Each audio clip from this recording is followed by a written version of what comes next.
আসসালামু আলাইকুম। তো আজকে আমি একটা সাইটে ভিজিট করতে আসছি।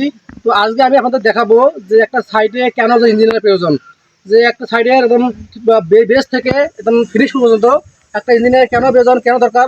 তো আজকে আমি আপনাদেরকে সেটা দেখানোর চেষ্টা করবো, বোঝানোর চেষ্টা করবো। একটু আসুন। এখানে দেখুন, এটা একটা 3তলা ফাউন্ডেশন বিশিষ্ট একটা বিল্ডিং। তো এখানে সাধারণত কোনো স্ট্রাকচার ইঞ্জিনিয়ারের কাজ ব্যবহার করা হয় নাই, কোনো ইঞ্জিনিয়ার দ্বারা পড়াশোনা হয় নাই। তো মিস্ত্রিদের প্ল্যান অনুযায়ী এই বাসা তৈরি করা হয়েছে।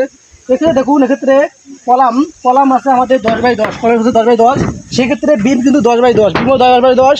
এক্ষেত্রে দেখুন যে একটা বিমের আমাদের এখানে প্রধান যে বিষয়টা, আমাদের কিন্তু কলামের দুই কলামের দুই ডটের মাঝখান দিয়ে কিন্তু আমাদের বিম যাওয়ার কথা।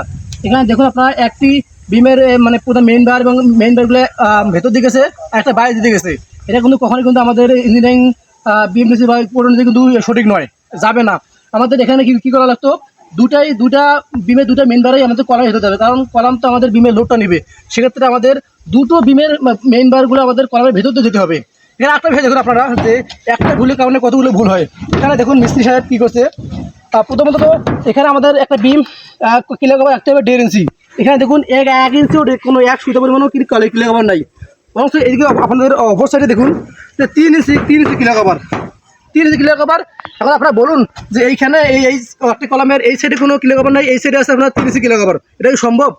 আচ্ছা ঠিক আছে, এখন মিস্ত্রি কী করবে? মিস্ত্রি অবশ্যই এখন বিমটাকে বেঁকা করে দেবে। বেঁকে দিলে কী হবে, বিমের লোড সহ্য ক্ষমতাটা কমে যাবে, বিম তখন লোড নিতে পারবে না। আরেকটা বিষয় দেখেন, যে আমাদের এখানে বিমের কোনো এক্সট্রা সাইড টপ কোনো ব্যবহার করা হয় নাই, জাস্ট একটা স্টার টপ দেওয়া হয়েছে, কিন্তু সাইড দিয়ে কোনো স্টার টপ দেওয়া হয় নাই, বা নিচ দিয়ে কোনো আমাদের স্টার বটম দেওয়া হয় নাই।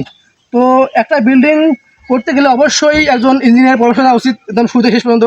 তো এখানে দেখুন যে আমাদের মূল যে দূরের বিষয় তার মধ্যে একটা আছে যে আমাদের কলামের ভেতর দিয়ে বিম নেওয়া হয় নাই, আর একটা আছে আমাদের দেখুন ক্লিয়ার কভার। দেখুন যে এই ভুলটা করার কারণে কী হয়েছে, এইখানে কিন্তু সমস্যা হয়েছে। এখন আপনি বলেন যে আমাকে, যে মিস্ত্রি কীভাবে এখানে ক্লিয়ার কভার গ্যাপ রাখবে?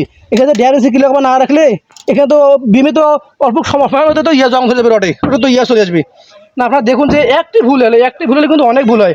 তো অবশ্যই আমি আশা করি যে আপনারা যারাই বিল্ডিং নির্মাণ করার পরিকল্পনা করতেছেন বা বাসা নির্মাণ করার পরিকল্পনা করতেছেন, আপনারা একজন ইঞ্জিনিয়ারের সাহায্য নেবেন। দেখুন একটা বিল্ডিং করতে কিন্তু অনেক টাকা লাগে। আপনার একজন ইঞ্জিনিয়ার দেখাতে হলে বা ইঞ্জিনিয়ার পরামর্শ নিতে হলে বেশি কিন্তু খরচ হয় না।